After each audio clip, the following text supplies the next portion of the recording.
And Michael needs no introduction. He is one of the co-founders of Surfer SEO.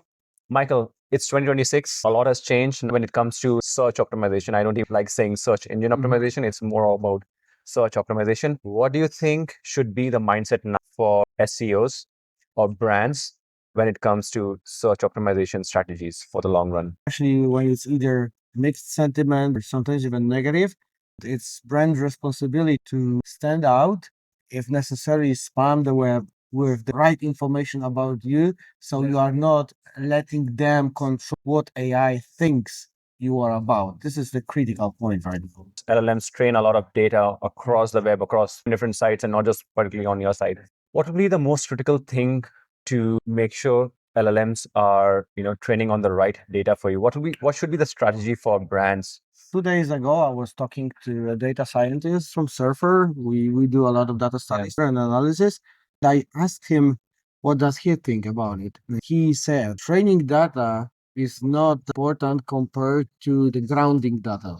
We check that when you scrape ChatGPT interface and so on, when you ask a prompt, it is always triggering a web search. So probably because the training data set is too static for them, and it's more for LLM to learn how to talk, not to learn the actual information. The critical part of owning that voice is taking care of the most frequently cited sources in the area, then spreading message on those places instead of trying to get into training data set. We never know when they switch the data set. Maybe it will be a continuous change in the data set. It's hard to say. My data scientist told me that we should focus on the other part, not on the training, but on the retrieval from the web. It's so much easier to make influence through this channel because it's kind of deterministic, because you see the sources, they are cited most frequently. There is a bit of volatility, but at least, if I place my brand in this article that is cited every day by ChatGPT, I can get my voice immediately after publication. When it comes to trying to optimize for the training data set, you don't even know what to optimize for. You can try, like, for example, Stefan was telling you about how to get into common crawl easier. That may be something really good. However, it doesn't have impact overnight. It's kind of long-term process, long game. You're launching a new brand. What will be the first 3 steps you would take to increase in traffic for across the web, not making sure that traffic is coming from all sources? Definitely start with the competitors' research, who they are, how they positioned, who they are selling to. Based on that, I can start creating use cases and benchmarks, how potential customers may be finding them. When I know these use cases, I can use them as a prompts. I can start asking AI every day, what are the brands for this? What are the best recommended solutions to this problem? And then seeing who is showing up, these are my competitors, and where they are showing up. And then the last step would be to take over the sources that bring them the most citation. That's the 101 to optimization. You do a lot of case studies, you do a lot of analysis of the web and the results that are coming from LLMs. What do you think, based on your research, mistakes that now GEO experts or AEO experts are doing, or some pointers that they are missing out a lot? There is a huge hype on monitoring, analyzing visibility. There are so many tools, so many solutions, and so many voices. Sad part about it is that most of them are basically money suckers. And big mistake is monitor as many prompts as you can, and at the same time pay me more money for monitoring that, while it's most often a waste of burning money, because AI is smart enough to cluster these prompts together and give you the same answer anyway. If you are doing this monitoring on thousands of the prompts, what people don't realize is that they are monitoring the same thing, and they could use 1, 2, 3 prompts, and that will cover the whole landscape anyway in these areas. I feel really sorry for people who fall into that trap. Let's say monitoring 10,000 prompts, paying $20,000 a month, and big brands are unfortunately doing it. Wow.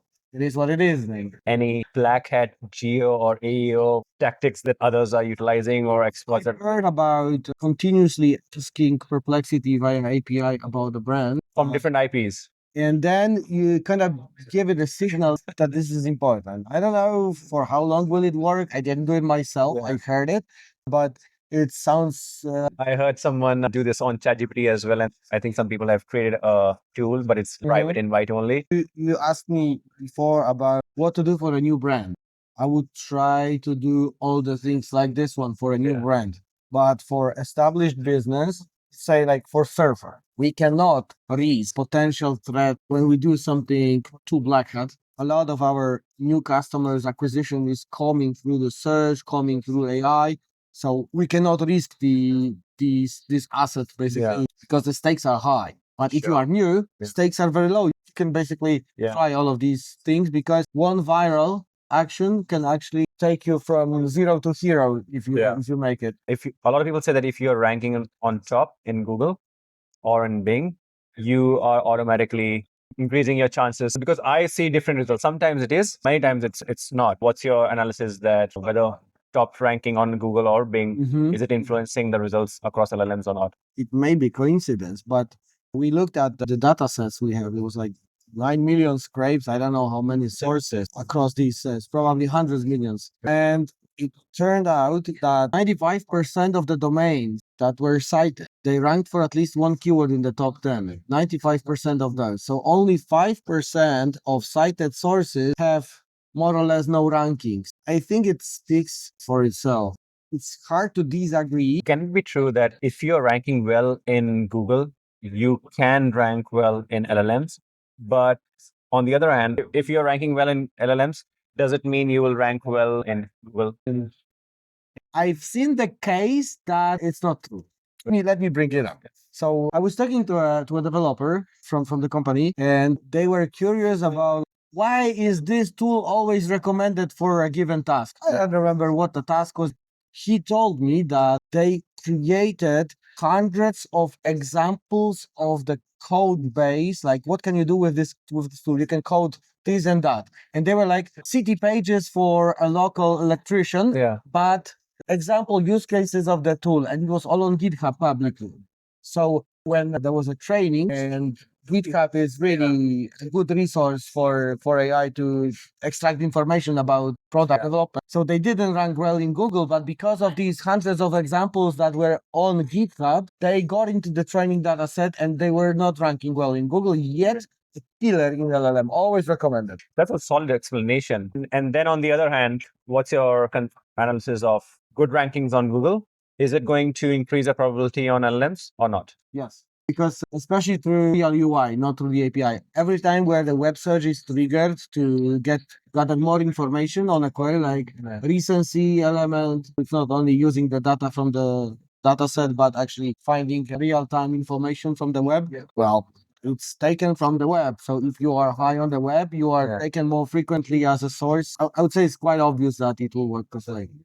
Have you come across any data that says that this particular LLM takes longer to refresh its index? Let's say Claude takes longer to refresh new results, or ChatGPT takes longer. It's really hard to distinguish because you would need a data set of prompts that are not triggering web search. You would have to find block web search query and start to monitor it. Then when the moment comes that the answer is like significantly different, it will mark the moment when they change the data set or improve by some extent, but I've never measured those. Have you come across any data or case studies where new information were published about your product or someone else's product, and the time taken for various LLMs to pick that up was different or same? Or is there any correlation of when these are being picked up? Like Perplexity picked it up in 24 hours, ChatGPT picked it up in a week. Any variation like that? I think we should do a case study on that because I may have information, but I've never looked into that from this angle. So thank you for this question, and maybe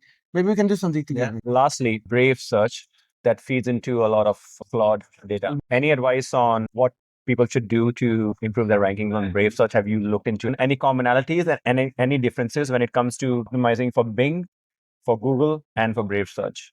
I believe the foundation is always the same, building on what Robert told on his keynote, where we are in this token economy. It's always about how much information they can retrieve with as little tokens as possible. The principle for optimizing for any LLM is to provide this information as quick as possible. And I was sitting on that table with the guys showing them some stats, and stats showed that 11% of all the passages that were cited were coming from first 50 words of the page. 100. Another 8% up to 100, another 6% up to 150, and below 500, almost nothing. That was the data for AI overviews. I think even Kevin Indig did some research last month, and he also came up with some sort of analysis where as soon as you get the answer, So it increases your probability. two different factors on this early thing.